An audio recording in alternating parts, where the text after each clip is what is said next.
Ya está grabando. Empezamos La República o el Estado de Platón, libro 7. Ahora proseguí. Represéntate el estado de la naturaleza humana, con relación a la educación y a su ausencia, según el cuadro que te voy a trazar. Imagina un antro subterráneo, que tenga en toda su anchura una abertura que dé libre paso a la luz. Y en esta caverna, aquí viene el gran mito de la caverna, ¿vale? Para que, pues, sepáis de dónde viene. Viene de este libro. Eh, vale. Y en esta caverna, hombres encadenados desde la infancia, de suerte que no puedan mudar de lugar ni volver la cabeza a causa de las cadenas que les sujetan las piernas y el cuello, pudiendo solamente ver los objetos que tienen enfrente, detrás de ellos, a cierta distancia y a cierta altura, supóngase un fuego cuyo resplandor los alumbra, y un camino elevado entre este fuego y los cautivos. Supón a lo largo de este camino un tabique, semejante a la mámpara que los titiriteros ponen entre ellos y los espectadores, para exhibir por encima de ellas las maravillas que hacen. Ya me represento todo eso, dijo. Figúrate ahora unas personas que pasan a lo largo del tabique llevando objetos de toda clase, figuras de hombres, de animales de madera o de piedra, de suerte que todo esto sobresale del tabique. Entre los portadores de todas estas cosas, como es natural, unos irán hablando y otros pasarán sin decir nada. Extraños prisioneros y cuadro singular, dijo. Se parecen, sin embargo, a nosotros punto por punto, dije. Por lo pronto, ¿crees que pueden ver otra cosa de sí mismos y de los que están a su lado que las sombras que el fuego proyecta enfrente de ellos en el fondo de la caverna? ¿Cómo habían de poder ver más? Dijo, si desde su nacimiento están precisados a tener la cabeza inmóvil. Y respecto de los objetos que pasan detrás de ellos, ¿pueden ver otra cosa que las sombras de los mismos? ¿Qué otra cosa, si no? Si pudieran conversar unos con otros, ¿no convendrían en dar a las sombras que ven los nombres de las cosas mismas? Atentos a esto, ¿eh? ¿Qué otra cosa si no? Por fuerza, además. Y si en el fondo de su prisión hubiera un eco que repitiese las palabras de los transeúntes, ¿se imaginarían oír hablar a otra cosa que a las sombras mismas que pasan delante de sus ojos? No por Zeus, exclamó. En fin, no creerían que pudiera existir otra realidad que estas mismas sombras de objetos fabricados, dije yo. Es forzoso por completo, dijo. Mira ahora, proseguí, lo que naturalmente debe suceder a estos hombres si se les libra de las cadenas y se les cura de su ignorancia. Que se desligue a uno de estos cautivos, que se le fuerce de repente a levantarse, a volver la cabeza, a marchar y mirar del lado de la luz. Hará todas estas cosas con un trabajo increíble. La luz le ofenderá los ojos, y el alucinamiento que habrá de causarle le impedirá distinguir los objetos cuyas sombras veía antes. ¿Qué crees que respondería si se le dijese que hasta entonces solo había visto fantasmas y que ahora tenía delante de su vista objetos más reales y más aproximados a la verdad? Si enseguida se le muestran las cosas a medida que se vayan presentando y a fuerza de preguntas se le obliga a decir lo que son, no se le pondrá en el mayor conflicto y no estará él mismo persuadido de que lo que veía antes era más real que lo que ahora se le muestra. Mucho más, dijo. ¿Y si se le obligase a mirar la luz misma? ¿No sentiría dolor en los ojos? ¿No volvería la vista para mirar a las sombras en las que se fija sin esfuerzo? ¿No creería hallar en estas más distinción y claridad que en todo lo que ahora se le muestra? Así es, dijo. Si después se le saca de ahí a la fuerza y se le lleva por el sendero áspero y escarpado hasta encontrar la claridad del sol, ¿qué suplicio sería para él verse arrastrado de esa manera? ¿Cómo se enfurecería? Y cuando llegara la luz del sol, deslumbrados sus ojos con tanta claridad, ¿podría haber ninguno de estos numerosos objetos que llamamos seres reales? Al pronto no podría, dijo. Necesitaría indudablemente algún tiempo para acostumbrarse a ello. Lo que distinguiría más fácilmente sería, primero, sombras, después las imágenes de los hombres y demás objetos reflejados sobre la superficie de las aguas, y por último, los objetos mismos. Luego dirigiría sus miradas al cielo, al cual podría mirar más fácilmente durante la noche a la luz de la luna y de las estrellas que en pleno día a la luz del sol. ¿Cómo no? Y al fin podría, creo yo, no solo ver la imagen del sol en las aguas y donde quiera que se refleja, sino fijarse en él y contemplarlo ahí donde verdaderamente se encuentra y tal cual es. Necesariamente, dijo. Después de esto, comenzando a razonar, llegaría a concluir que el sol es el que crea las estaciones y los años, el que gobierna todo el mundo visible y el que es, en cierta manera, la causa de todo lo que se veía en la caverna. Es evidente que llegaría, después de aquellas, a hacer todas estas reflexiones, dijo. ¿Y qué? Si en aquel acto recordaba su primera estancia, la idea que ahí se tiene de la sabiduría y a sus compañeros de esclavitud, ¿no se regocijaría de su mudanza y no se compadecería de la desgracia de aquellos? Efectivamente. ¿Crees que envidiaría aún los honores, las alabanzas y las recompensas que ahí supuestamente se dieran al que más pronto reconociera las sombras a su paso, al que con más seguridad recordara el orden en que marchaban yendo unas delante y detrás de otras o juntas, y que en este concepto fuera el más hábil para adivinar su aparición? ¿O que tendría envidia a los que eran en esta prisión más poderosos y más honrados? ¿No preferiría, como Aquiles en Homero, trabajar la tierra al servicio de un pobre labrador y sufrirlo todo antes que vivir en aquel mundo de lo opinable? Recordemos que la opinión, ¿vale? Es muy, muy importante, ¿vale? Recordemos que aquí está explicando, ejemplificando lo que vimos en los capítulos anteriores, que era lo del no ser, el ser y lo que había en medio, ¿no? El no ser que suponía la ignorancia, el ser que suponía lo visible, lo real, y suponía la sabiduría, y lo opinable, ¿vale?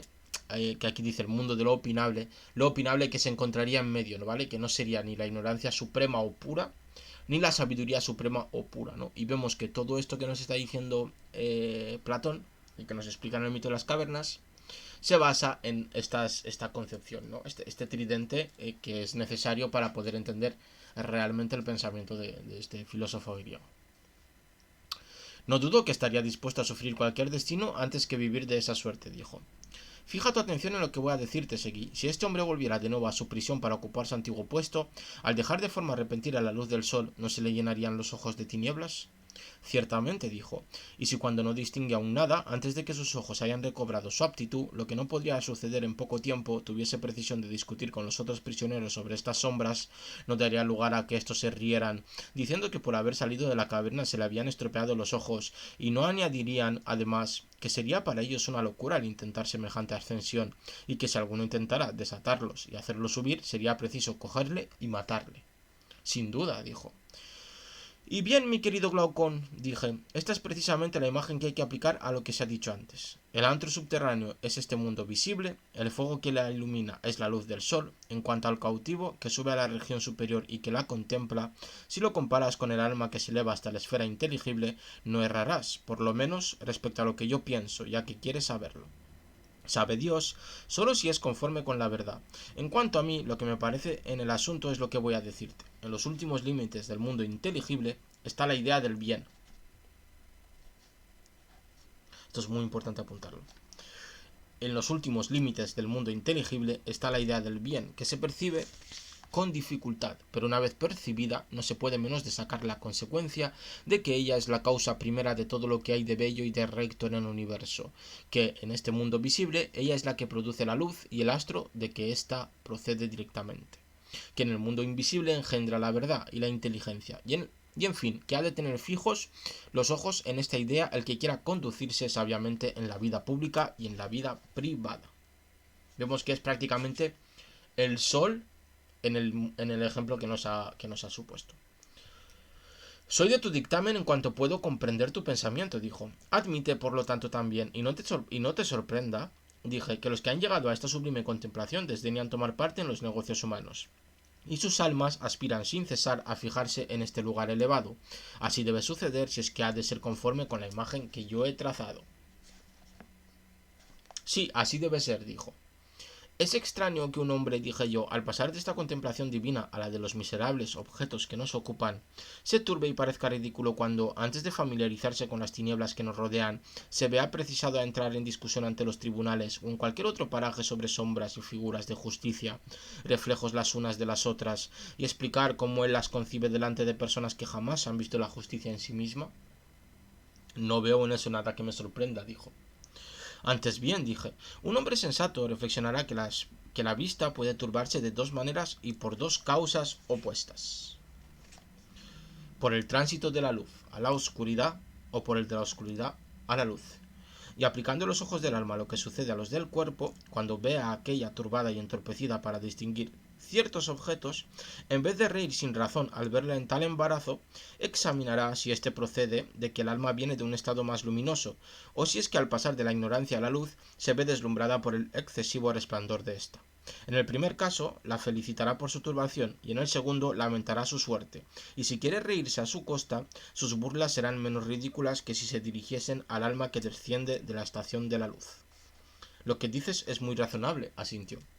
Si todo esto es cierto, dije, debemos concluir que la ciencia no se aprende de la manera que ciertas gentes pretenden. Se jactan de poder hacerla entrar en un alma donde no existe, poco más o menos del mismo modo que se volvería la vista a un ciego. Muy interesante, ¿no? Este inicio del capítulo, madre mía. Lo dicen resueltamente, convino, pero lo que estamos diciendo nos hace ver, dije, que cada cual tiene en su alma la facultad de aprender mediante un órgano destinado a este fin, que todo el secreto consiste en llevar este órgano y con él el alma toda de la vista de lo que nace a la contemplación de lo que es, hasta que pueda fijar la mirada en lo más luminoso que hay en el ser mismo, es decir, según nuestra doctrina, en el bien. En la misma forma que si el ojo no tuviera un movimiento particular, sería necesario que todo el cuerpo girase con él al pasar de las tinieblas a la luz. ¿No es así? Muy interesante, muy interesante. Sí, en esta evolución que se hace experimentar al alma, todo el arte consiste en hacerla girar de la manera más fácil y más eficaz. No se trata de darle la facultad de ver, porque ya la tiene, sino que lo que sucede es que su órgano está mal dirigido y no mira donde debía mirar, y esto es precisamente lo que debe corregirse.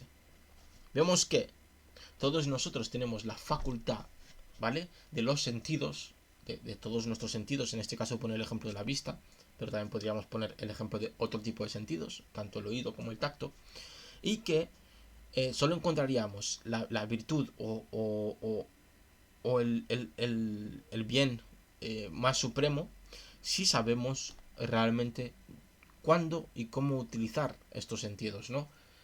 Si entendemos cómo corregirlos, si podemos hacerlo, para llegar a esa luz, ¿no? A ese mundo visible, a ese ser pleno que hace que lleguemos al conocimiento supremo, y para ello debemos corregir los errores que tienen nuestros sentidos. Tal parece, dijo. Y así, mientras con las demás virtudes del alma sucede poco más o menos como con las del cuerpo, cuando no se han obtenido de la naturaleza, se adquiere mediante la educación y la cultura. Respecto a la facultad de saber, en cambio, como es de una naturaleza más divina, jamás pierde su poder. Se hace solamente útil o inútil, ventajosa o perjudicial, según la dirección que se le da. ¿No has observado hasta dónde llevan su sagacidad los hombres conocidos como malos pero inteligentes? ¿Con qué penetración su alma ruin discierne todo lo que les interesa? Su vista no está ni debilitada ni turbada, y como la obligan a servir como instrumento de su malicia, son tanto más maléficos cuanto son más sutiles y perspicaces. En efecto, dijo. Pues bien, dije, si desde la infancia se hubieran atajado estas tendencias naturales que como otros pesos de plomo innatos arrastran al alma por adherencia a los placeres sensuales y groseros y la obligan a mirar siempre hacia abajo, si después de haberla librado de estos pesos se hubiera dirigido su mirada hacia la verdad, aquella misma alma la habría distinguido con la misma sagacidad que ve ahora aquello hacia lo que mira. Así parece, dijo. No es una consecuencia natural, dije, o más bien necesaria, de todo lo que hemos dicho, que ni los que no han recibido educación alguna y que no tienen conocimiento de la verdad, ni aquellos a quienes se ha dejado que pasara toda su vida en el estudio y la meditación, son a propósito para el gobierno de los estados, los unos porque en su conducta no tienen un punto fijo por el que puedan dirigir todo lo que hacen en la vida pública y en la vida privada, y los otros porque no consentirán nunca que se eche sobre ellos semejante carga, creyéndose ya en vida en las islas de los bienaventurados. Es verdad, dijo.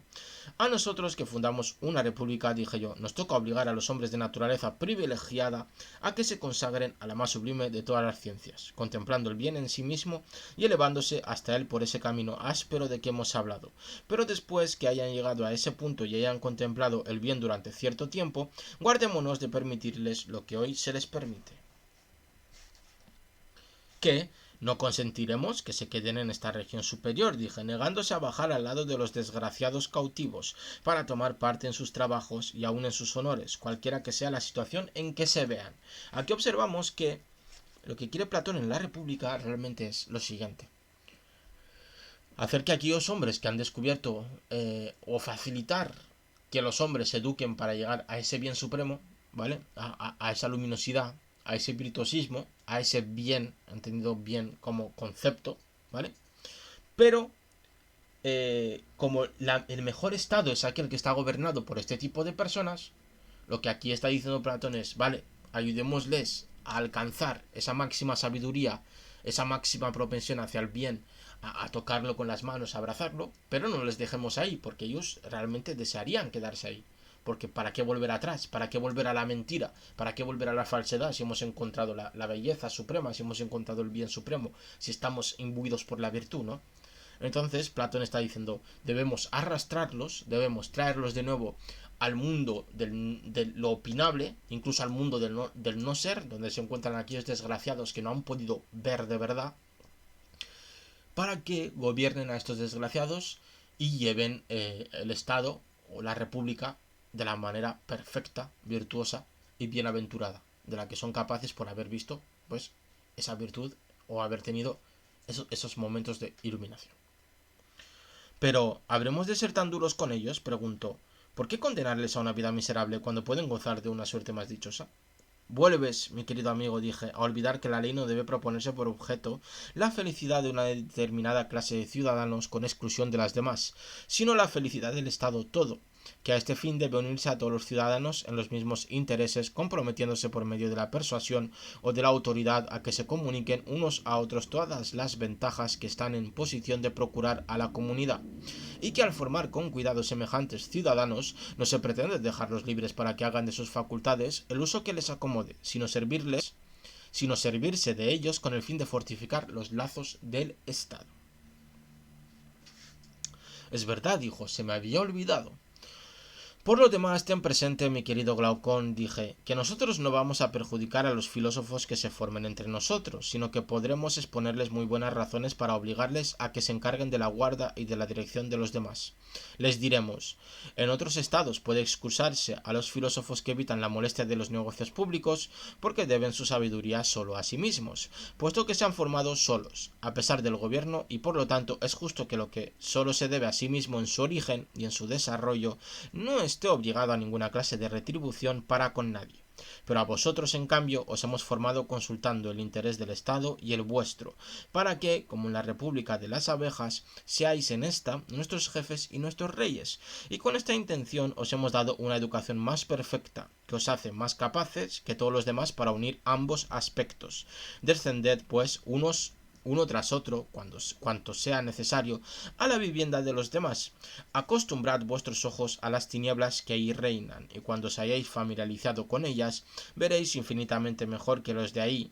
Distinguiréis mejor que ellos las imágenes y aquello que reflejan, porque habéis visto en otra parte la verdad de lo bello, de lo justo y de lo bueno. Y así el Estado nuestro y vuestro vivirá a la luz del día, y no en sueños, como la mayor parte de los demás estados. Es decir, no vivirá mirando las sombras, sino que estará fuera de la caverna, donde los jefes se baten por sombras vanas y se disputan con encarnizamiento la autoridad, que miran como un gran bien. Pero la verdad es que todo estado en que los que deben mandar no muestren empeño por engrandecerse necesariamente ha de ser el que viva mejor, y ha de reinar en él la concordia, mientras que al que tenga otra clase de gobernantes no puede menos que sucederle todo lo contrario. Todo este parrafazo, interesantísimo, creo yo, interesantísimo, me lo voy a apuntar y quizá lo rescatemos más tarde. Es cierto, dijo. ¿Se resistirán, pues, nuestros discípulos a estas razones? ¿Se negarán a cargar alternativamente con el peso del gobierno para ir después a pasar juntos la mayor parte de su vida en la región de la luz pura? Es imposible que lo rehúsen, dijo, porque son justos y justas también nuestras exigencias. Pero entonces cada uno de ellos, al contrario de lo que sucede en todas partes, aceptará el mando como un yugo inevitable. Así es, mi querido amigo, dije yo, si puedes encontrar para los que deben obtener el mando una condición que ellos prefieran al mando mismo, también podrás encontrar una república bien ordenada, porque en ella solo mandarán los que son verdaderamente ricos, no en oro, sino en sabiduría y en virtud, riquezas que constituyen la verdadera felicidad. Impresionante, ¿vale? Aquí nos está diciendo que la sabiduría y la virtud, ¿vale? Para Platón son constituyen la verdadera felicidad. Pero donde quiera que hombres pobres, hambrientos de bienes y que no tienen nada por sí mismo, aspiren al mando, creyendo encontrar en él la riqueza que buscan, ahí no ocurrirá nada. Cuando se disputa y se usurpa la autoridad, esta guerra doméstica e intestina arruinará al fin al Estado y a sus jefes. Nada más cierto, dijo. ¿Conoces alguna condición, pregunté, como no sea la del verdadero filósofo, que pueda inspirar el desprecio de las dignidades y de los cargos públicos? No conozco otra, por Zeus, dijo. Además, no conviene confiar la autoridad a los que están ansiosos de poseerla, porque en tal caso la rivalidad hará nacer disputas entre ellos. Pues cómo no. ¿A quién obligarás a aceptar el mando entonces, sino a los que, instruidos mejor que nadie en la ciencia de gobernar, cuentan con otra vida y otros honores que prefieren a los que ofrece la vida política? No me dirigiría a otros, dijo. ¿Quieres ahora que examinemos juntos de qué manera formaremos los hombres de este carácter y cómo los haremos pasar de las tinieblas a la luz? ¿Cómo se dice de algunos que pasaron del Hades a la estancia de los dioses? ¿Cómo no había de querer? Dijo. No se trata aquí de un lance de tejo como en el juego, sino de imprimir al alma un movimiento que la libre de la luz tenebrosa que la rodea hasta la verdadera luz del ser, por el camino que por esto mismo llamaremos verdadera filosofía. Vemos que Platón distingue la filosofía de la verdadera filosofía y ahora nos va a explicar el proceso por el cual harán que estas personas pasen de las tinieblas a la luz, ¿no? De las sombras a salir de las cavernas y a ver realmente el sol y a conocer el bien y la virtud suprema, es decir, la sabiduría más esta virtud que daría la felicidad, ¿no? Para después volverlos a traer desde ahí y hacer que manden en el estado. Vemos ya que Platón tiene la idea de una élite, ¿vale? Una élite de sabios. Una élite de sabios que sería aquella que mandaría en su estado o en su república. Pero eso supongo que será más tarde. Conviene ahora ver cuál es, entre las ciencias, la propia para producir este efecto. ¿Cómo no? Y bien, mi querido Glaucón, ¿cuál es la ciencia que eleva el alma desde lo que nace hasta lo que es? Al mismo tiempo, fijo mi reflexión en otra cosa. ¿No hemos dicho que era preciso que nuestros filósofos se ejercitasen durante su juventud en el ejercicio de las armas? Sí que lo dijimos. Por lo tanto, es preciso que la ciencia que busquemos, además de esta primera ventaja, tenga otra. ¿Cuál? La de no ser inútil a los guerreros. Sin duda así debe ser, si es posible, dijo. Ahora bien, ¿no hemos comprendido ya nuestro plan de educación, la música y la gimnasia? Eso es, dijo. Pero la gimnasia tiene por objeto, si recuerdas, lo que está expuesto a la generación y a la corrupción, toda vez que su destino es examinar lo que pueda aumentar o disminuir las fuerzas del cuerpo. Eso parece. Luego no es esta la ciencia que buscamos. No, no lo es. ¿Será la música tal como queda explicada más arriba? Pero recordarás, dijo, que la música corresponde a la gimnasia, aunque en un género opuesto. Su fin, decíamos, es el de arreglar las costumbres de los guerreros, comunicando a su alma no una ciencia, sino un cierto acuerdo mediante el sentimiento de la armonía, y una cierta regularidad de movimientos mediante la influencia del ritmo y de la medida.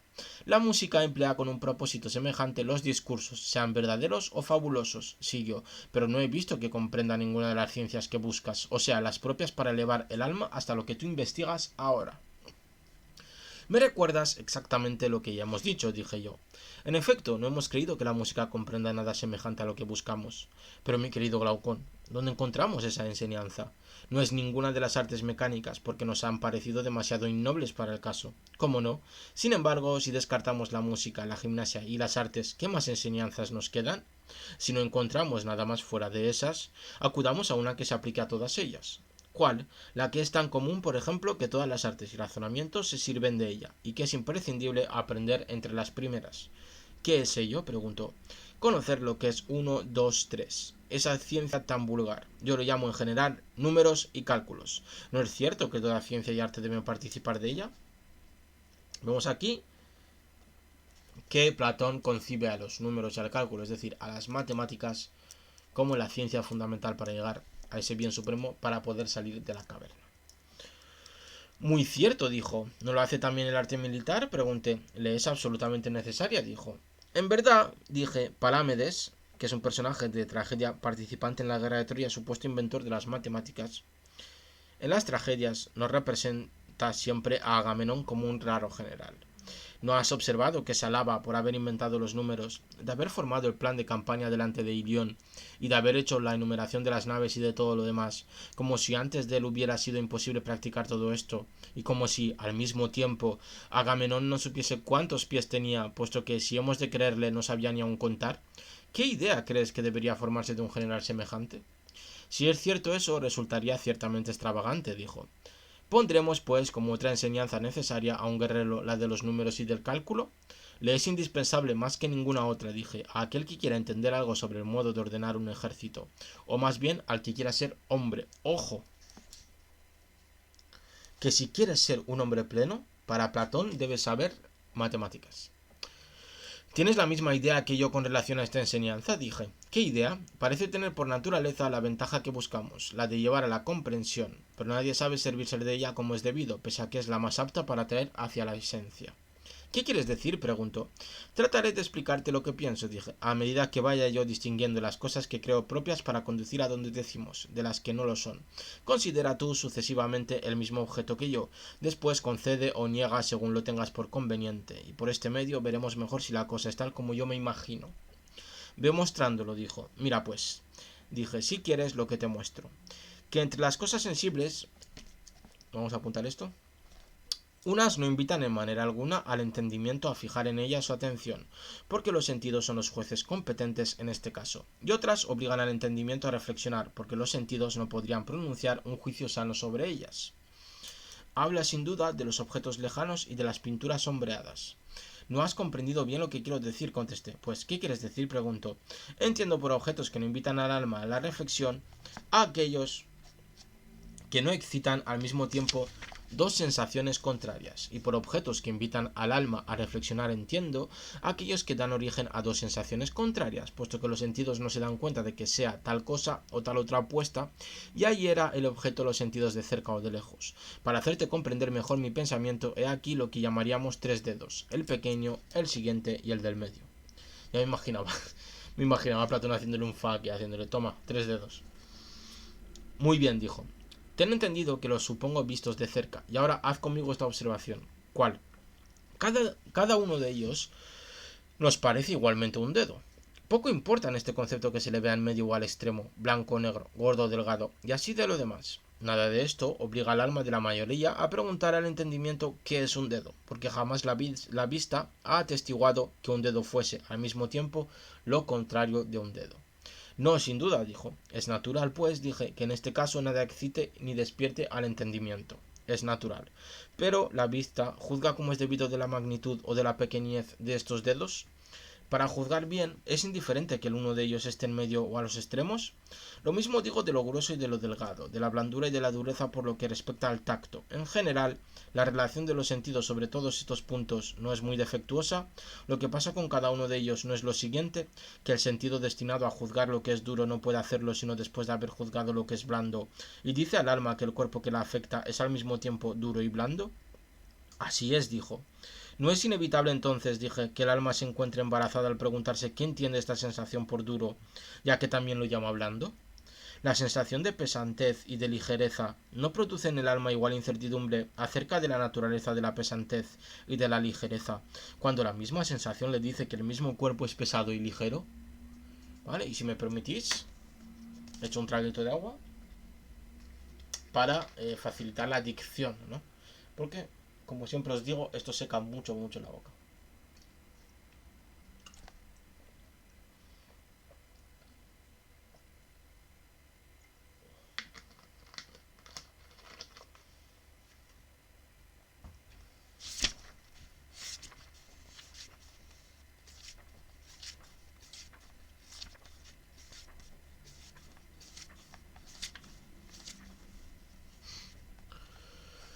Seguimos, ¿vale? Seguimos a ver qué nos cuenta aquí nuestro compañero, nuestro compadre Platón. Semejantes testimonios deben parecer bien extraños al alma, en efecto, dijo, y exigen de su parte un serio examen. Es, pues, natural que el alma, dije, llamando entonces en su auxilio al entendimiento y al cálculo, trate de examinar si cada uno de estos testimonios recae sobre una sola cosa o sobre dos. ¿Cómo no? Mas si resulta que son dos cosas, ¿no le parecerá cada una de ellas distinta de la otra? Sí. Ahora bien, si cada una de ellas es una y ambas juntas son dos, las concebirá ambas como separadas, porque si las concibiese como no separadas, ¿no sería ya la concepción de dos cosas sino la de una sola? Muy bien. La vista, decíamos, percibe pues la magnitud y la pequeñez, no como dos cosas separadas, sino como cosas confundidas, ¿no es cierto? Sí, y para distinguir esta sensación confusa, el entendimiento, haciendo lo contrario de lo que hace la vista, se ve precisado a considerar la magnitud y la pequeñez, no confundidas, sino como distintas la una de la otra. Es cierto. Y así ves aquí la causa de que nos preguntemos a nosotros mismos qué es magnitud y qué es pequeñez. Totalmente de acuerdo. Por esto también hemos podido distinguir una cosa como visible y otra como inteligible. Muy bien. Pues aquí tienes lo que yo quería hacerte comprender cuando decía que entre los objetos sensibles hay unos que incitan a la reflexión, que son los que producen a la vez dos sensaciones contrarias, y otros que no incitan a reflexionar porque solo producen una sensación. Comprendo ahora y pienso como tú, dijo. ¿Y en cuál de estas dos clases colocas el número y la unidad? No tengo idea, dijo. Juzga, dije, por lo que acabamos de decir. Si obtenemos un conocimiento suficiente de la unidad en sí por la vista o por cualquier otro sentido, este conocimiento no podrá dirigirnos hacia la contemplación de la esencia, como dijimos antes del dedo.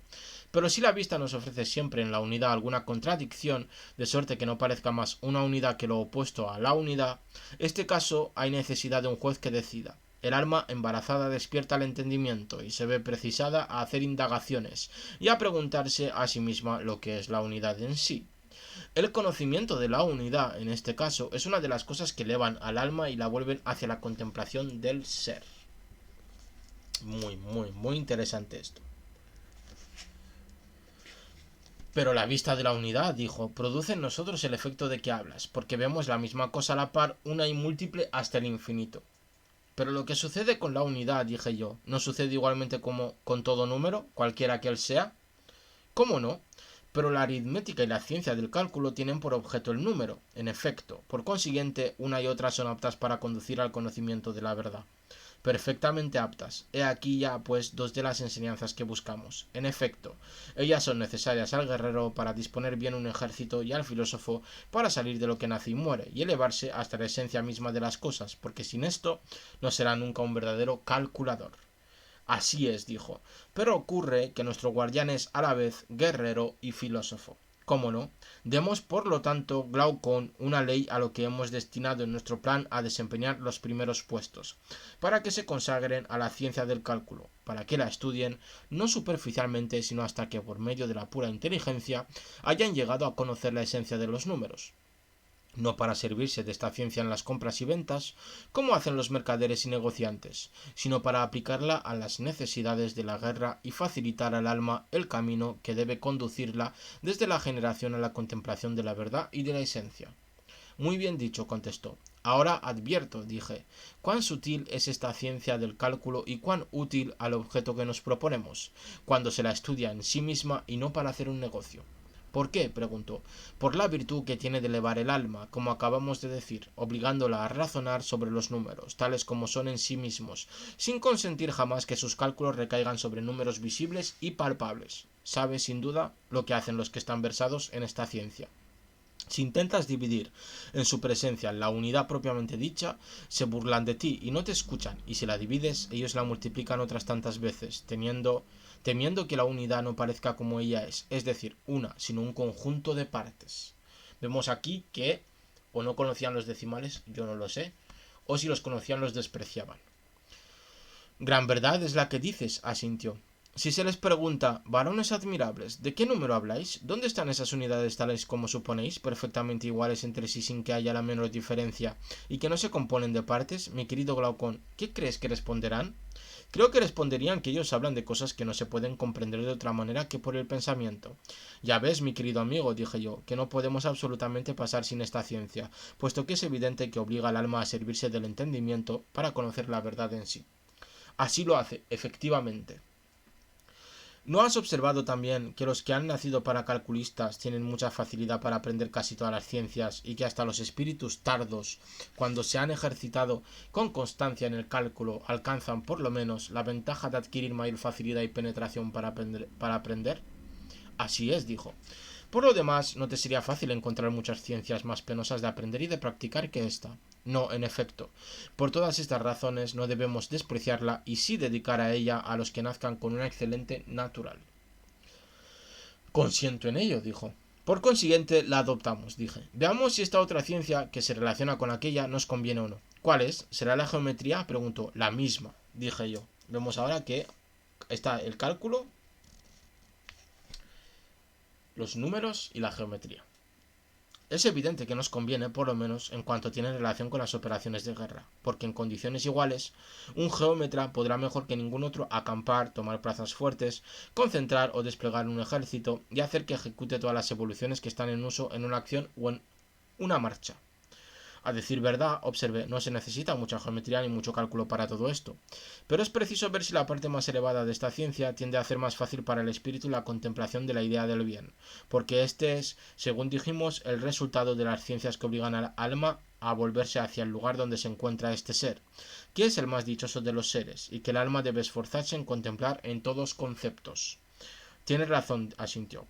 Luego, si la geometría mueve al alma a contemplar la esencia de las cosas, nos conviene. Si se detiene en la generación, no nos conviene. ¿Vale? Vemos que tiene una mirada un poco utilitarista, ¿no? de la ciencia. Si me conviene para conseguir este fin, la utilizo, y si no me conviene, pues no la voy a utilizar. Pues bien, ninguno de los que tienen la más pequeña experiencia de geometría nos negará que el objeto de esta ciencia es directamente contrario al lenguaje que usan los que la tratan, dije yo. ¿Cómo? Dijo. En efecto, su lenguaje es ridículo y forzado. Hablan pomposamente de cuadrar, aplicar, añadir, y así de lo demás, como si ellos obrasen realmente y como si todas sus demostraciones tendiesen a la práctica, siendo así que esta ciencia, toda ella, no tiene otro objeto que el conocimiento. Desde luego, dijo. Has de convenir también en otra cosa. ¿En qué? En que tiene por objeto el conocimiento de lo que existe siempre y no de lo que nace y perece en algún momento. Muy, muy interesante esta apreciación. No tengo dificultad en convenir en ello, dijo, porque la geometría tiene por objeto el conocimiento de lo que existe siempre. Por consiguiente, noble amigo, la geometría atrae al alma hacia la verdad, forma en ella el espíritu filosófico, obligándola a dirigir a lo alto sus miradas, en lugar de abatirlas, como suele hacerse sobre las cosas de este mundo. Sí, y en gran manera. Por tanto, ordenaremos también en gran manera a los ciudadanos de tu Calípolis que no desprecien el estudio de la geometría, tanto más cuanto que, además de esta ventaja principal, tiene otras que no son despreciables. Calípolis es ciudad hermosa, ¿vale? Que es un nombre apto para un estado ideal. ¿Cuáles son? Preguntó. No solo por lo pronto las relativas a la guerra, de que hablaste antes, dije yo. Además, da al espíritu facilidad para aprender las otras ciencias, y así vemos que hay desde este punto de vista una completa diferencia entre el que está versado en la geometría y el que no lo está. La diferencia es absoluta, por Zeus, dijo. Por lo tanto, ¿la estableceremos como segunda enseñanza para nuestros jóvenes alumnos? Establezcámosla. ¿Y la astronomía será la tercera o no te parece bien? Tenemos las matemáticas, la geometría y la astronomía. Soy de tu opinión, dijo, tanto más cuanto que no es menos necesario al guerrero que al labrador y al piloto tener un exacto conocimiento de las estaciones, de los meses y de los años. Verdaderamente me haces gracia, dije. Parece como que temes que el vulgo te eche en cara que incluyas ciencias inútiles en tu plan de educación. Las ciencias de que hablamos tienen una ventaja inmensa, pero que pocos sabrán apreciar, y consiste en que purifican y reaniman un órgano del alma extinguido y embotado por las demás ocupaciones de la vida. Órgano cuya conservación nos importa 1000 veces más que los ojos del cuerpo, puesto que solo por él se percibe la verdad. Cuando digas esto, los que piensan como nosotros en esta materia te aplaudirán, pero no te atengas al voto de los que jamás se han empleado en reflexiones de esta clase, y que no ven en estas ciencias otra utilidad que aquella de que tú hablaste.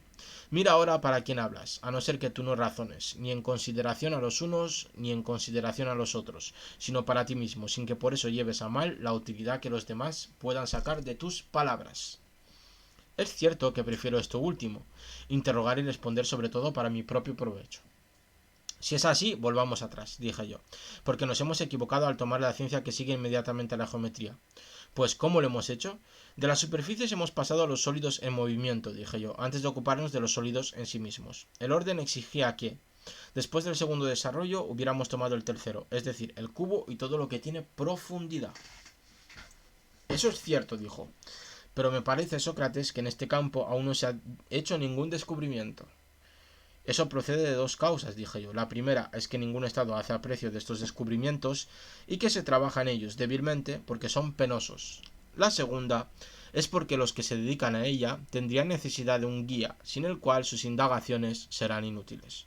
Encontrar uno bueno es difícil, y aun cuando se encontrase en el estado actual de cosas, los que se ocupan de estas indagaciones tienen demasiada presunción para querer obedecerle. Pero si un Estado presidiese a estos trabajos y les diera estimación, los individuos se prestarían a sus miras y mediante trabajos concertados y sostenidos no se tardaría en descubrir la verdad, puesto que hoy mismo, a pesar del desprecio que se hace de estas cuestiones por no comprender su utilidad, ni siquiera los pocos que a ellas se consagran, solo por la fuerza del encanto que producen, triunfan de todos los obstáculos y hacen cada día nuevos progresos. No sería, pues, extraño que saliera algún día a la luz. Convengo, dijo, en que es un estudio sumamente atractivo, pero explícame, te lo suplico, lo que decías antes. Pusiste en primer término la geometría o estudio de las superficies. Sí, dije yo. Inmediatamente después dijo la astronomía y luego te volviste atrás. Es porque, queriendo apresurarme demasiado, voy despacio. Dije, después de la geometría debía hablar del desarrollo en profundidad, pero viendo que en esta materia no se han hecho sino descubrimientos ridículos, la he dejado aparte para pasar a la astronomía, es decir, al movimiento en profundidad. Muy bien, asintió. Pongamos la astronomía en cuarto lugar, entonces, dije, suponiendo que la disciplina aquí omitida será accesible desde el momento en que un Estado se ocupe de ella. Es en efecto muy probable, dijo él, pero como me has echado en cara, Sócrates, el haber hecho un elogio indebido de la astronomía, voy a alabarla de una manera conforme con tus ideas. Es evidente, a mi parecer, para todo el mundo que la astronomía obliga al alma a mirar a lo alto y a pasar de las cosas de aquí a la contemplación de allá. Eso quizá es evidente para cualquier otro que no sea yo, porque no pienso lo mismo, dije. Pues, ¿cuál es tu opinión?, preguntó. Y si me permitís, voy a beber un traguito de agua. Y seguimos rápidos y prestos. La verdad es que este libro séptimo está bastante interesante. Y nos explica sobre todo casi todo el corpus ideológico que tenía Platón. Así que resulta bastante interesante.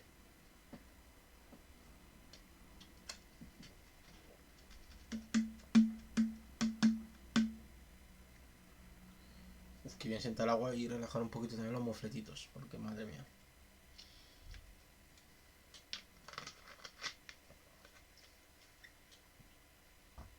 Luego os quejaréis. Yo nunca me quejo. Por lo tanto, avanti. Creo que, de la manera que la estudian los que la dirigen en filosofía, hace mirar no hacia arriba, sino hacia abajo. ¿Qué quieres decir con eso?, inquirió. Me parece que te formas una idea no precisamente mezquina de lo que yo llamo conocimiento de las cosas de lo alto.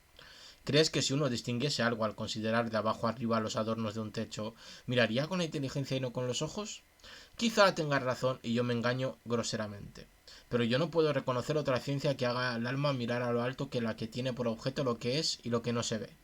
Mientras que, ya sea a lo alto con la boca abierta, ya bajando la cabeza y teniendo medio cerrados los ojos, si alguno intenta conocer algo sensible, niego que llegue a conocer nada, porque nada de lo sensible es objeto de la ciencia.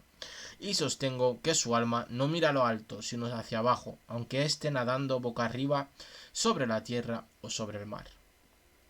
Tienes razón en reprenderme, porque bien lo merezco, dijo, pero dime, ¿qué es lo que encuentras de reprensible en la manera con que se enseña hoy la astronomía y qué variación convendría hacer que fuera útil a nuestro designio?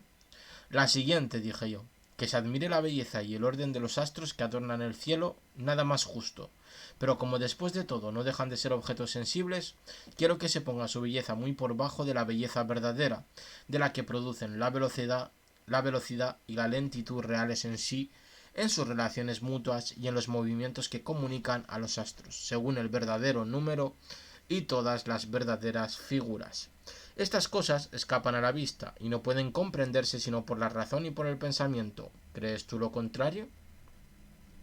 De ninguna manera, dijo. Quiero pues que el cielo recamado, dije, no sea más que una imagen que nos sirva para nuestra instrucción, como servían a un geómetra las figuras ejecutadas por Dédalo o por cualquier otro escultor o pintor, considerándolas en efecto como obras maestras de arte. Un geómetra tendría por ridículo, sin embargo, estudiarlas seriamente para descubrir en ellas la verdad absoluta de las relaciones de igualdad, de lo doble o cualquier otra. Seguramente sería ridículo. Pues bien, dije yo, el verdadero astrónomo no pensará lo mismo respecto a las revoluciones celestes, creerá sin duda que el que ha hecho el cielo ha reunido en él, y en lo que contiene la mayor belleza que es dado reunir en cosas semejantes. Pero en cuanto a las relaciones del día a la noche, de los días a los meses a los años, y en fin, de unos astros con otros, o de ellos con aquellos, ¿no crees que mirará como una extravagancia que se imagine que estas relaciones sean siempre las mismas y que jamás muden, aun cuando solo se trata de fenómenos materiales y visibles, y de buscar por todos los medios en todo esto el descubrimiento de la verdad misma? Ahora ya te entiendo y creo que tienes razón, dijo. Y así nos serviremos de los astros en el estudio de la astronomía, dije yo. ¿Cómo nos servimos de los problemas en la geometría, sin detenernos en lo que pasa en el cielo, si queremos hacernos verdaderos astrónomos y sacar algún provecho de la parte inteligente de nuestra alma, que sin esto no nos sería de utilidad alguna? De esta manera, haces el estudio de la astronomía mucho más difícil que lo que es en la actualidad, dijo. Y aún me parece que debemos prescribir el mismo método, dije yo, respecto a las demás ciencias, pues de no ser así, ¿qué utilidad tendríamos como legisladores? ¿Puedes recordarme aún alguna otra ciencia que pueda servir a nuestros planes? Ninguna viene ahora a mi memoria, dijo. Sin embargo, dije, el movimiento, a mi parecer, no presenta una sola forma, porque tiene muchas. Un sabio podría enumerarlas todas, pero nosotros solo nombraremos las dos que conocemos. ¿Cuáles son? La ya citada es la primera, la otra es la que corresponde a esta, dije yo. ¿Cuál es esa otra? Parece que los oídos han sido hechos para los movimientos armónicos, dije, como los ojos para los movimientos astronómicos, y los pitagóricos dicen que estas dos ciencias, la astronomía y la música, son hermanas, y nosotros somos de su opinión. ¿No es así, Glaucón? Así es, dijo. Pues bien, dije yo, como la labor es grande, les preguntaremos a aquellos su opinión sobre estas cosas, y algunas otras si es preciso, pero observando cuidadosamente nuestra máxima. ¿Qué máxima? Vigilar para que no se den a nuestros discípulos enseñanzas en esta materia que sean imperfectas, y no conduzcan al punto a donde deben ir a parar todos nuestros conocimientos, como dijimos antes, con motivo de la astronomía. ¿No sabes que la armonía es hoy tratada igual que aquella?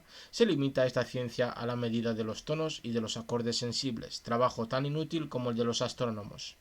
Por los dioses que es también harto ridículo, dijo. Nuestros músicos hablan sin cesar de intervalos condensados, extienden su oído como para sorprender los sonidos al paso, y unos dicen que oyen un sonido medio entre dos tonos, y que este sonido es el más pequeño intervalo que los separa, y hay que medir con él. Otros sostienen, por el contrario, que las cuerdas han dado dos tonos perfectamente semejantes, y todos prefieren el juicio del oído al de la mente. Hablas de esos famosos músicos, dije yo, que no dan descanso a las cuerdas, que las ponen en tortura y las atormentan por medio de las clavijas. Podría llevar más adelante esta descripción y hablar de los golpes que con el plectro dan a las cuerdas y de las acusaciones que dirigen a estas y que éstas niegan, desafiando a sus verdugos, pero dejando este punto de claro que no es de estos de los que quiero hablar, sino de aquellos a quienes nos hemos propuesto interrogar sobre la armonía. Estos, por lo menos, hacen lo mismo que los astrónomos. Indagan los números de que resultan los acordes que hieren el oído, pero no llegan a ver solamente en estos acordes un medio de descubrir cuáles números son armónicos y cuáles no lo son, ni de dónde procede esta diferencia. Esa indagación sería verdaderamente digna de un genio, dijo. Ella conduce, indudablemente, dije yo, al descubrimiento de lo bello y de lo bueno, pero si se lleva a cabo con otro fin, no servirá de nada. Es natural, dijo. Pienso, en efecto, dije, que si el estudio de todas las ciencias de que acabamos de hablar tuviese por efecto hacer conocer las relaciones íntimas y generales que tienen unas con otras, este estudio sería entonces un gran auxiliar para el fin que nos hemos propuesto, pues en otro caso no merecería la pena consagrarse a él. Soy de tu opinión, dijo, pero Sócrates, semejante trabajo será muy largo y muy penoso. ¿Hablas del preludio, dije yo, o de otra cosa? ¿No sabemos que todo esto no es más que una especie de preludio del canto que debemos aprender? En efecto, ¿son a tu parecer dialécticos todos los que están versados en estas ciencias? No, por Zeus, he encontrado muy pocos entre ellos, dijo. Y bien, el que no está en posición de dar o de entender la razón de cada cosa, ¿crees que pueda conocer jamás lo que, según hemos dicho, era necesario saber? Pregunté. No creo tampoco eso, dijo. Aquí tienes, pues, mi querido Glaucón, dije, el canto mismo que interpreta la dialéctica. Esta, aun siendo inteligible, puede ser representada por el órgano de la vista, que según hemos demostrado, se eleva gradualmente del espectáculo de los animales al de los astros, y en fin, a la contemplación del mismo sol. Y así, el que se dedica a la dialéctica, renunciando en absoluto al uso de los sentidos, se eleva, solo mediante la razón, hasta lo que es cada cosa en sí. Observamos aquí que lo importante de todo, lo más importante de todo, es la dialéctica, ¿vale? La dialéctica que te eleva al razonamiento porque renuncias a todo lo demás, renuncias a utilizar tus sentidos para simplemente utilizar la dialéctica como forma de llegar a la razón. Y así podremos llegar a lo que es cada cosa en sí. Y si continúa sus indagaciones hasta que ha percibido mediante el pensamiento el bien en sí, ha llegado al término de los conocimientos inteligibles, así como el que ve el sol ha llegado al término del conocimiento de las cosas visibles. Exactamente, dijo. ¿Y no es este viaje lo que tú llamas marcha dialéctica? ¿Cómo no? Y dije yo, el verse libre de sus cadenas y después, abandonando las sombras, dirigirse hacia las figuras artificiales y hacia la luz que las alumbra, salir de este lugar subterráneo para subir hasta los sitios que ilumina el sol, y al no poder fijarse desde luego ni en los animales, ni en las plantas, ni en el sol, recurrir a las divinas imágenes de los mismos, pintadas en la superficie de las aguas y en sus sombras, aunque estas sombras pertenezcan a seres reales, no a objetos artificiales como sucedía en la caverna, y no estén formadas por aquella luz que nuestro prisionero tomaba por el sol. He ahí el efecto del estudio de las ciencias de que hemos hablado. Eleva la parte más noble del alma hasta la contemplación del más excelente de los seres. Como en el otro caso, el más penetrante de los órganos del cuerpo se eleva a la contemplación de lo más luminoso que hay en el mundo material y visible.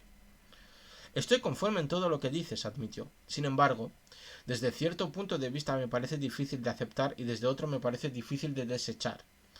Pero como no es esta la única vez que hablaremos de esta materia, y más adelante volveremos muchas veces a ella, doy por sentado que así sea. Y ahora pasemos a otro canto y estudiémoslo con el mismo esmero que el preludio.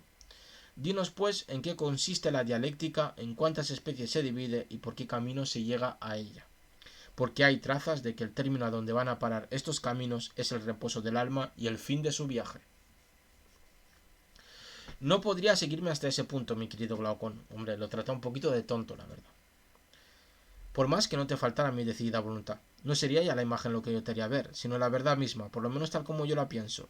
Si al pensar así me engaño o no, esto no hace al caso. Lo que se trata de probar es que existe algo semejante digno de ver. ¿No es así? ¿Cómo no? ¿Y no es cierto que sólo la dialéctica puede descubrirlo a un espíritu ejercitado en lo que a poco enumerábamos, sin que se conozca otro camino? También eso merece ser probado. Por lo menos hay un punto que nadie puede negar, dije. Y es que este método es el único por el que puede llegarse con regularidad a descubrir la esencia de cada cosa. Porque lo pronto, la mayor parte de las artes solo se ocupan de las opiniones de los hombres y de sus gustos, de la producción y de la fabricación, y si se quiere, solo de la preparación de los productos de la naturaleza o del arte.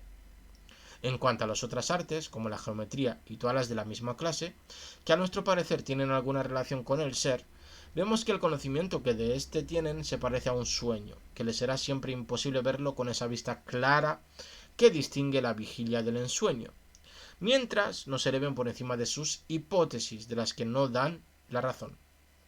¿Cómo es posible que lleguen nunca a ser conocimiento de demostraciones fundadas en principios inciertos? ¿Y qué sirven, sin embargo, de base a conclusiones y proposiciones intermedias mezcladas con los que no se sabe? No es posible, dijo. El método dialecto es, pues, el único, dije, que dejando a un lado las hipótesis, ¿vale? Muy importante esto, se encamina hacia el principio mismo para afirmar su pie, sacando poco a poco el ojo del alma del cieno en que estaba sumido, y elevándole a lo alto con el auxilio y por el ministerio de las artes de que hemos hablado: geometría, matemática, astronomía y el arte del movimiento profundo, que no sabemos cuál es. Hemos distinguido estas muchas veces con el nombre de ciencias para conformarnos al uso, pero sería preciso darles otro nombre que ocupase un punto medio entre la oscuridad de la opinión y la evidencia de la ciencia. Antes nos servimos del nombre de pensamiento discursivo, pero a mi juicio tenemos cosas demasiado importantes de que tratar para que nos detengamos ahora en una disputa de palabras. No te equivocas, dijo. Pero, ¿bastará que el alma emplee solo aquel nombre que de alguna manera haga ver claramente la condición de la cosa? Voy a beber otro traguito de agua y seguimos raudos y prestos. Muy, muy interesante este capítulo 7, ¿vale? Del libro de la República.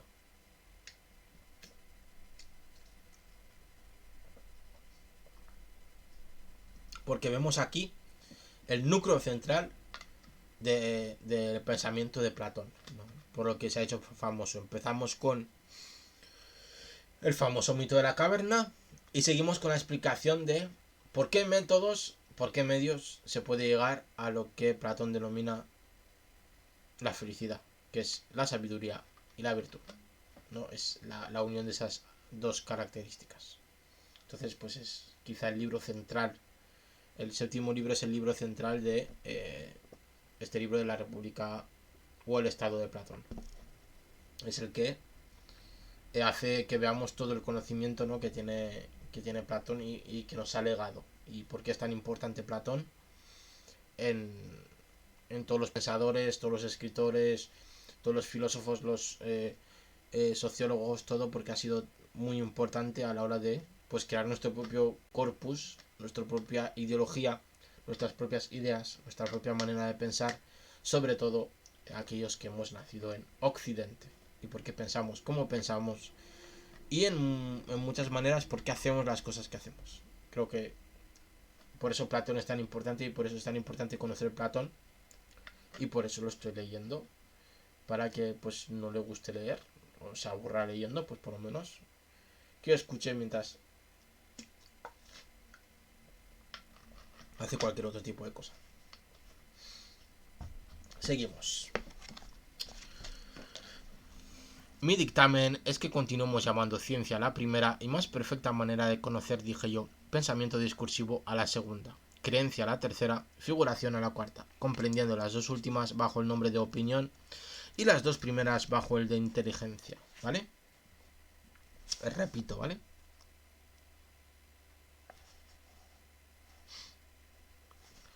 Mi dictamen es que continuemos llamando ciencia a la primera y más perfecta manera de conocer, dije yo, pensamiento discursivo a la segunda, creencia a la tercera, figuración a la cuarta, comprendiendo las dos últimas bajo el nombre de opinión, es decir, la figuración y la creencia son opiniones, y las dos primeras bajo el de inteligencia, ¿vale? Es decir, la ciencia y el pensamiento discursivo, ¿vale? De suerte que la generación sea el objeto de la opinión y la esencia el de la inteligencia, y que la inteligencia sea a la opinión, la ciencia a la creencia, el pensamiento discursivo a la figuración, lo que la esencia es a la generación. Es decir, que una será la esencia de otra, es decir, hay unas que generan otras, ¿vale? Dejemos por ahora, mi querido Glaucón, el examen de las razones en que se funda esta analogía, así como la manera de dividir en dos especies la clase de objetos sometidos a la opinión y la que pertenece a la inteligencia, para no vernos envueltos en discusiones más largas que todas aquellas de que ya hemos salido. Por mi parte, dijo, convengo también en esto en la medida en que puedo seguirle. ¿No llamas dialéctico al que posee noción de la esencia de cada cosa y no dices de un hombre que no tiene inteligencia de una cosa cuando no puede dar razón de ella ni a sí mismo ni a los demás? ¿Cómo podría decir otra cosa? Razonemos del mismo modo respecto al bien. Un hombre que no puede separar por el entendimiento la idea del bien de todas las demás, ni dar de ella una definición precisa, ni vencer todas las objeciones, como un hombre de corazón en un combate, ni fundar sus argumentos en la esencia, no en la apariencia, destruyendo todos los obstáculos mediante un razonamiento irresistible. No dirás de él que ni conoce el bien en sí, ni ningún otro bien, que si percibe alguna imagen del bien no es mediante la ciencia, sino mediante la opinión, como él la comprende, que su vida se pasa en un profundo sueño, acompañado de ensueños, del que no saldrá en este mundo antes de bajar al Hades, donde dormirá un sueño verdadero. Sí, por Zeus, lo diré con toda vehemencia. Pero si alguna vez te encargases realmente de la educación de estos hijos imaginarios, que formas aquí de palabra, no los pondrías a la cabeza del Estado y no los revestirías con un gran poder para disponer de los negocios públicos, si eran incapaces de dar razón de sus pensamientos, siendo estos para ellos como en geometría las líneas que se llaman irracionales. No, seguramente, les ordenarías por consiguiente que se dedicasen especialmente a la ciencia de interrogar y de responder de la manera más sabia posible. Sí, se lo prescribiré de concierto contigo. Por lo tanto, dije yo, ¿juzgas que la dialéctica es, por decirlo así, el coronamiento y el colmo de las demás ciencias? ¿Que no hay ninguna que pueda colocarse por encima de ella, y que cierra la serie de las ciencias que importa aprender? Sí, dijo. Por consiguiente, dije yo, te falta ahora designar las personas a quienes debemos hacer partícipes de estas enseñanzas y de qué manera. Es evidente. ¿Recuerdas cuál es el carácter de los que hemos escogido para gobernar? ¿Cómo no? Entonces considera que también en otras cosas debemos escoger hombres de aquel temple, y que era preciso preferir los más firmes, los más valientes y, si es posible, los más hermosos. La belleza es importante, ¿vale? Ya no solo tienen que ser perfectos en todo, sino que también tienen que ser guapos. Pero estas ventajas corporales y la nobleza de sentimientos no eran bastante, y se exigió que tuviesen las disposiciones convenientes para la educación que queríamos darles. ¿Cuáles son estas disposiciones? Buen amigo, dije, la sagacidad necesaria para el estudio de las ciencias y la facilidad para aprender, porque al alma repugnan más presto las dificultades que prestan las ciencias abstractas que las que ofrece la gimnasia, porque el trabajo es solo para el alma, que no lo comparte con el cuerpo. Cierto, dijo. Además, es preciso que tengan memoria y tesón, que amen toda especie de trabajo sin distinción, pues de no ser así, ¿cómo crees que habrían de consentir la amalgama de tantos trabajos corporales y tantas reflexiones y ejercicios? Jamás lo consentirían de no haber nacido dotados de las condiciones más felices, contestó. En efecto, el error en que se incurre en nuestros días, dije yo, y que tanto daño ha causado la filosofía procede, como ya hemos dicho, de la poca consideración en que se la tiene porque no está hecha para espíritus bastardos, sino para verdaderos y legítimos talentos. ¿Cómo? Preguntó. Por lo pronto, los que quieran dedicarse a ella deben de ser de tal suerte que nada haya en ellos de cojera en amor al trabajo. No basta que en parte sean laboriosos y en parte indolentes, que es lo que sucede cuando un joven lleno de ardimiento por la gimnasia, por la caza y por todos los ejercicios del cuerpo rechaza todo estudio y las conversaciones e indagaciones científicas, esquivando esta clase de trabajos. Igualmente cojean de amor al trabajo los que tienen un carácter enteramente opuesto. Vemos aquí el famoso dicho mens sana in corpore sano, ¿no? Mente sana en cuerpo sano. Es decir, no vale con una y otra, sino que son necesarias ambas, ¿no? No queremos un joven que simplemente, debido a su juventud, le agrade realmente hacer la gimnasia, sino que también debe hacer labores que Platón denomina científicas, que son aquellas que se dedican a la contemplación y a la sabiduría, ¿no? ¿Y no deberemos colocar, pregunté, en el rango de las almas lisiadas con relación al estudio de la verdad las que, detestando la mentira voluntaria y no pudiendo sufrirla sin sentir repugnancia dentro de sí e indignación para los demás, no tienen el mismo horror por la mentira involuntaria, ni se consideran rebajados a sus propios ojos cuando se los convence de su ignorancia, y antes bien se revuelcan en ella con la misma complacencia que un puerco en el fango? Sí, sin duda, dijo. No menos atención es preciso prestar, dije yo, para discernir los caracteres nobles de los caracteres bastardos en razón de la templanza, de la fortaleza, de la grandeza de alma y de las demás virtudes. Por no saber distinguirlos, los particulares y los estados someten sus intereses, estos a magistrados débiles e incapaces, y aquellos a amigos de iguales condiciones por servirse de ellos inconscientemente. Eso sucede, en efecto, dijo. Tomemos, pues, dije, todas las precauciones para hacer una buena elección. Porque si solo dedicamos a los estudios y ejercicios de esta importancia a personas a quienes nada falte, ni con relación al cuerpo ni con relación al alma, la misma justicia nada tendrá que echarnos en cara, y nuestro Estado y nuestras leyes se mantendrán firmes. Pero si dedicamos a estos trabajos personas indignas, sucederá todo lo contrario, y pondremos aún en más completo ridículo a la filosofía. Eso sería para nosotros una vergüenza, dijo. Sin duda, pero no me hago cargo de que yo mismo estoy dando lugar a que se rían a mi costa, dije. ¿Por qué? Preguntó. Porque olvido que todo esto no es más que un juego, dije, y hablo con demasiado calor. Lo que me ha irritado es que al echar una mirada a la filosofía y verla tratada con el mayor desprecio, no he podido contener mi indignación contra los que la ultrajan y he hablado con demasiada seriedad. Tu auditorio no advierte de que has excedido. Por Zeus, dijo. No lo crea así el orador, dije.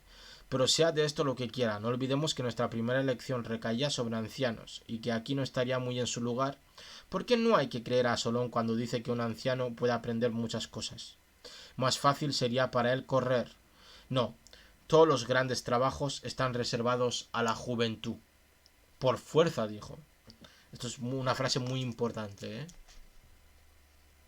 Todos aquellos que seamos jóvenes, pues debemos saber que todo gran trabajo está reservado para nosotros. Así que no perdáis el tiempo y ponemos a hacer cositas. Las que sean, da igual. Desde la edad más tierna es preciso destinar nuestros discípulos al estudio de los números, de la geometría y demás ciencias que sirven de preparación a la dialéctica, pero es necesario desterrar de la enseñanza todo lo que sean trabas y coacciones.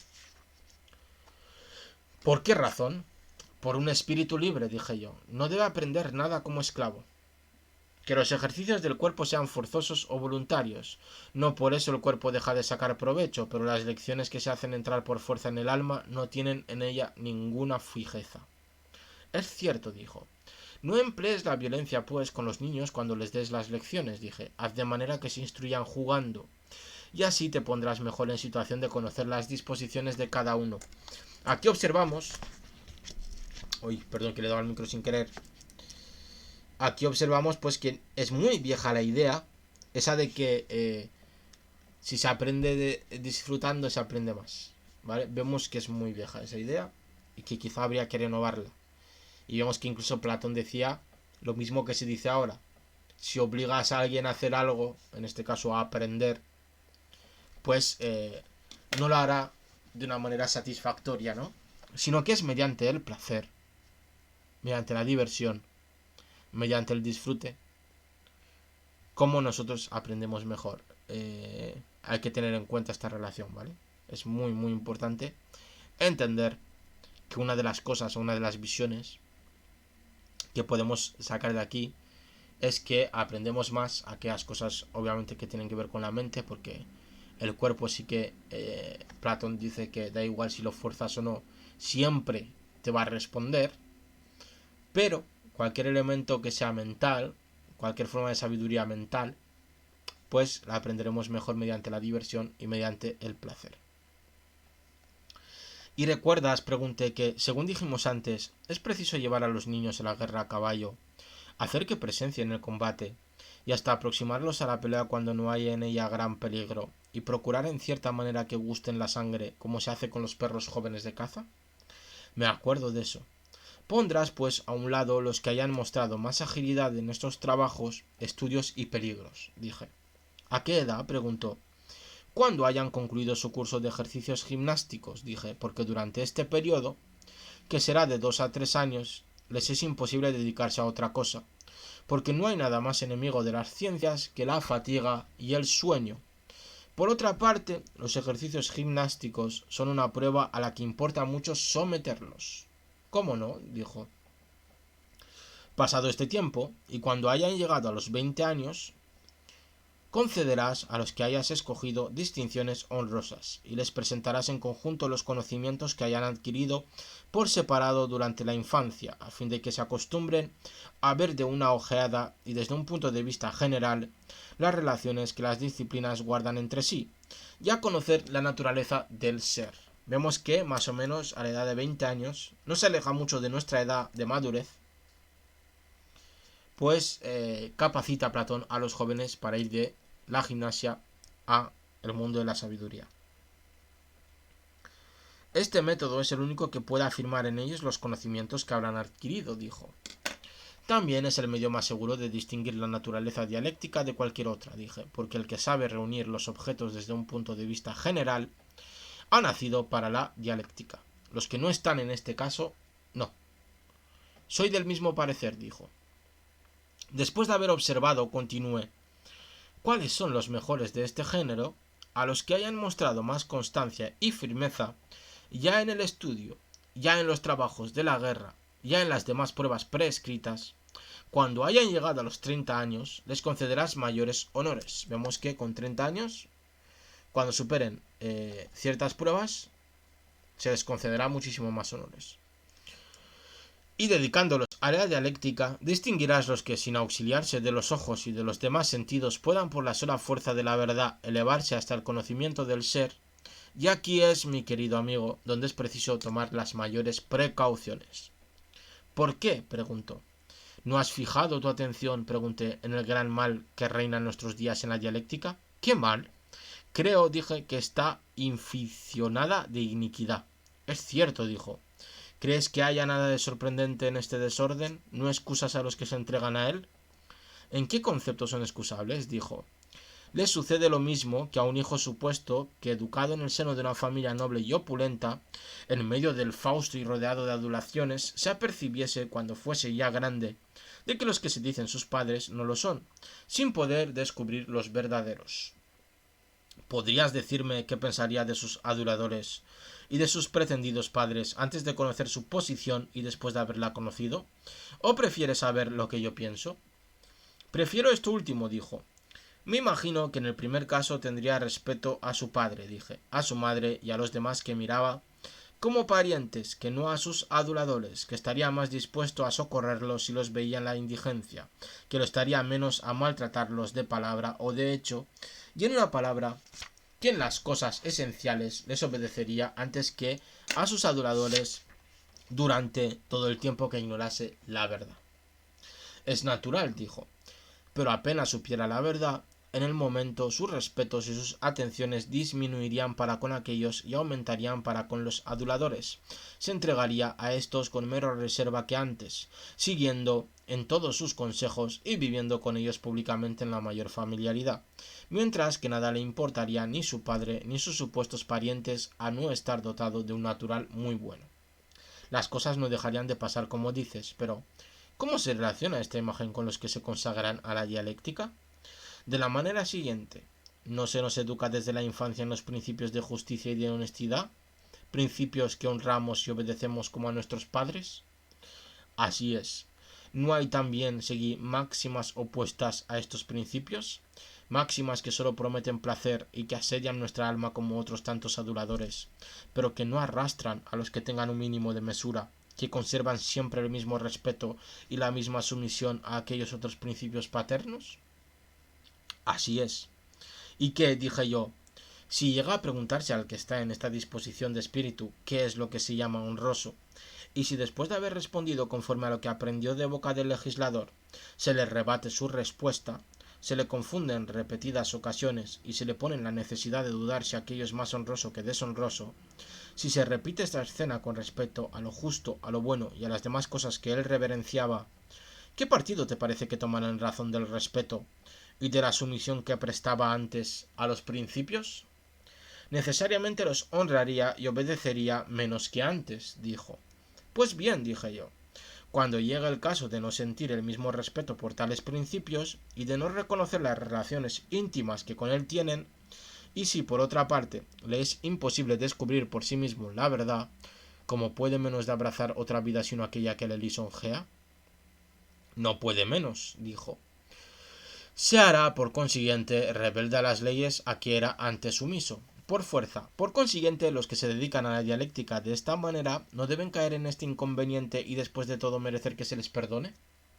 Y además se les tenga compasión. Dijo, pues para no exponer a nuestros discípulos a la misma compasión cuando hayan llegado a los 30 años y antes de destinarlos a la dialéctica, procurarás tomar todas las precauciones necesarias. Desde luego, ¿no es una excelente precaución que no gusten de la dialéctica cuando son demasiado jóvenes? No ignora, sin duda, que los jóvenes, cuando han gustado los primeros argumentos, se sirven de ellos como de un pasatiempo y tienen fruición en provocar controversias sin cesar. A ejemplo de los que los han confundido en la disputa, ellos, a su vez, confunden a los demás, y semejantes a los perros jóvenes, se complacen en dar tirones y mordiscos verbales a cuantos se les aproximan. Sí, gozan soberanamente, dijo. Después de muchas disputas en que han salido unas veces vencidos y otras vencedores, concluyen de ordinario por no creer nada de lo que creían antes. De esta manera dan ocasión a que los demás los desacrediten a ellos y a la filosofía. Nada más cierto, dijo. En una edad más madura, en cambio, no se incurrirá en esta manía, se imitará más bien a los que trabajan para descubrir la verdad que a los que contradicen solo por entretenimiento y diversión. De esta manera se comportará él de forma más moderada y se pondrá la profesión filosófica en un grado de estimación que no tenían antes. Muy bien, dijo. Por vía de precaución, dijimos antes que a los ejercicios de la dialéctica solo debían admitirse espíritus sólidos y graves, en vez de admitir, como se hace en nuestros días, al primero que llega, aun cuando muchas veces no tenga disposición para ello. Totalmente cierto, dijo. Y si me permitís, voy a echar un traguito de agua, porque tengo la boquita sequísima.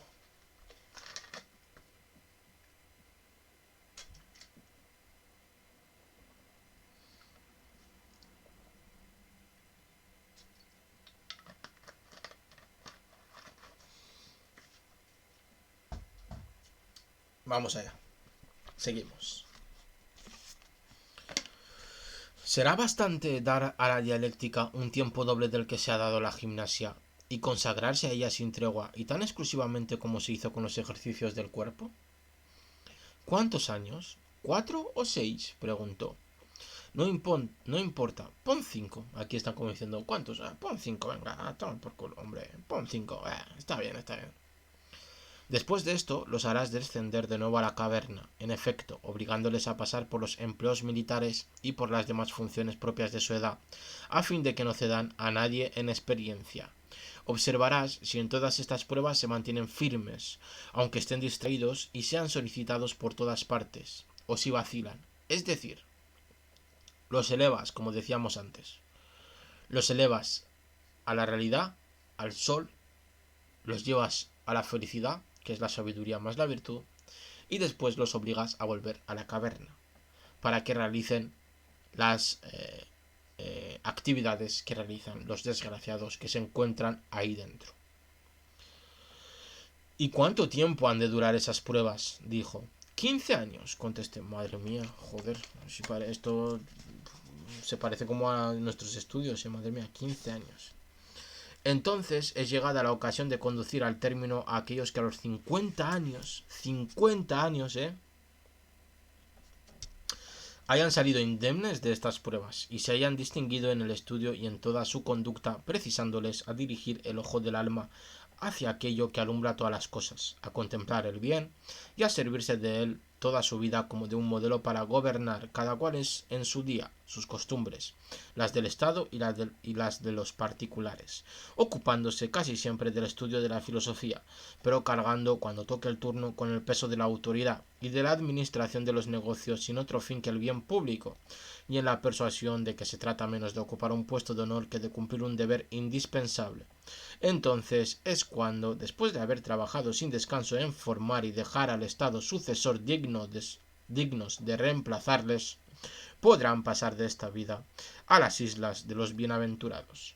El Estado les erigirá magníficos mausoleos y si la pitia lo autoriza, se les harán sacrificios como a genios tutelares o por lo menos como almas bienaventuradas y divinas.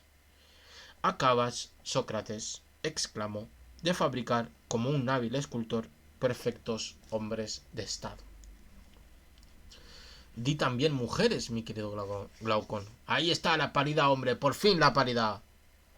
Porque no creas que haya hablado yo más bien de hombres que de mujeres, siempre que estén dotadas de una aptitud conveniente.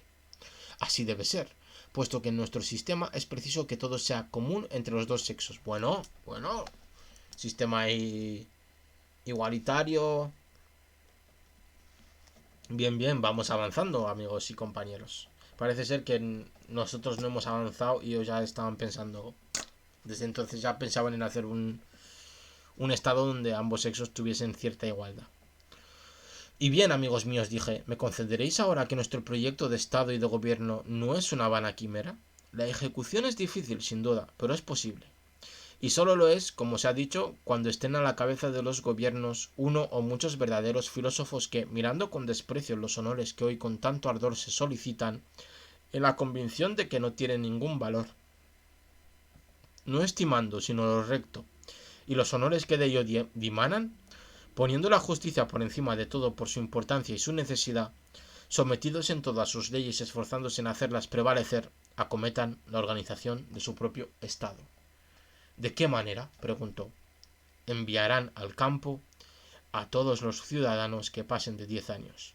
Y después de haber de esta suerte sustraído al influjo de las actuales costumbres a los hijos de estos ciudadanos, los educarán conforme a sus propias costumbres y a sus propias leyes, que son las que nosotros hemos expuesto antes. Por este medio establecerán en el Estado, en poco tiempo y sin dificultad, el gobierno de que hemos hablado, brindando así grandes beneficios al pueblo. Desde luego, dijo, creo, Sócrates, que has encontrado la manera como debe llevarse a cabo nuestro proyecto, en el supuesto de que algún día se verifique. Daremos, pues, aquí por terminado nuestro discurso sobre el Estado y sobre el hombre que se le parece. Pues es fácil también ver ahora cuál debe ser este hombre según nuestros principios. Está claro, dijo, y en lo tocante a tu pregunta, la materia está agotada. Fin del libro séptimo, y hemos acabado con una temática ardua que ha sido interesante en este final del libro séptimo, ¿vale? Me parece que nos quedan el libro octavo, el noveno y el décimo, ¿vale? Entonces nos quedarán 3 directicos y lo terminamos, pero este libro ha sido realmente interesante porque el libro séptimo, lo que acabamos de leer en este directo, para concluir, para llegar a una conclusión, es el corpus ideológico de Platón. Realmente es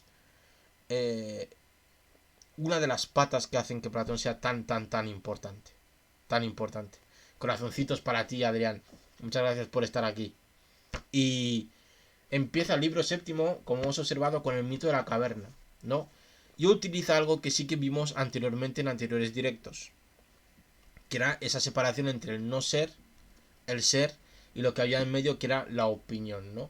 Y observamos como el mito de la caverna se basa en este tridente o en estas 3 claves, estas 3 concepciones de lo que sería la realidad.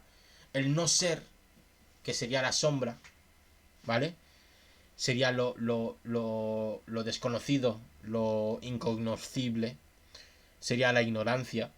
Después tendríamos la opinión, que seríamos nosotros, hablando sobre lo que son las sombras, diciendo y pensando lo que son esas sombras, que no sería ni la ignorancia suprema, porque nosotros no somos sombras, pero tampoco sería la verdad suprema, porque realmente no estamos viendo la realidad. Y aquella persona que ha salido fuera, que ha asombrado por la luminosidad de la virtud y la sabiduría, es decir, por la luminosidad del bien supremo, de la felicidad suprema, se encontraría primero con que no es posible ver la verdad o el bien supremo de manera directa la primera vez, sino que tenemos que ir bordeándolo, porque Platón lo que nos está diciendo es, sale fuera, se queda deslumbrado por el brillo, por la luz, porque él ha seguido las tinieblas, ¿vale? Y está yendo a la luz. Y deslumbrando ante todo eso, primero tiene que mirar no ya sombras, sino imágenes, reflejos, simulacros. Esto tiene que ver mucho con Rancière, ¿vale? Que es un sociólogo francés. Simulacros antes de descubrir la verdad.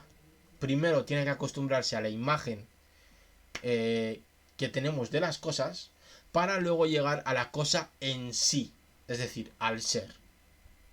Entonces parece que hay como una cierta graduación, ¿vale? Entre lo que nos explica Platón, ¿no? Es decir, pasamos de la ignorancia suprema y vamos por gradientes, con las dificultades y por procesos y por pasos, ayudándonos de lo que él denominaba las ciencias, que es las matemáticas, la geometría, la ciencia del movimiento profundo, que yo no sé cuál es realmente, y la astronomía.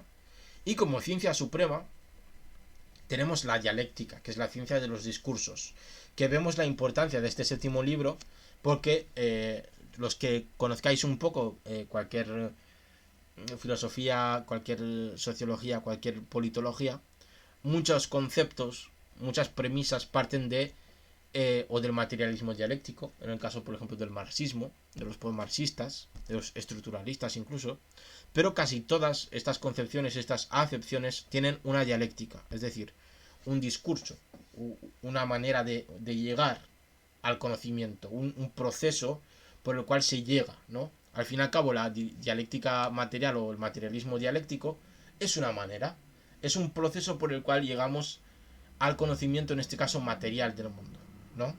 Y así pasaría con todo tipo de dialécticas. Por eso este libro séptimo ha sido el libro fundamental, es decir, todo lo demás no ha valido la pena, o mejor dicho, todo lo demás, todo lo que hemos leído hasta aquí ha valido la pena para entender este libro séptimo. Y supongo que lo que queda serán simplemente algunas conclusiones generales que hará Platón sobre su pensamiento. Pero vamos, esta ha sido la idea que nos ha dejado Platón y creo que ha sido uno de los libros más importantes de todo lo que hemos leído hasta ahora.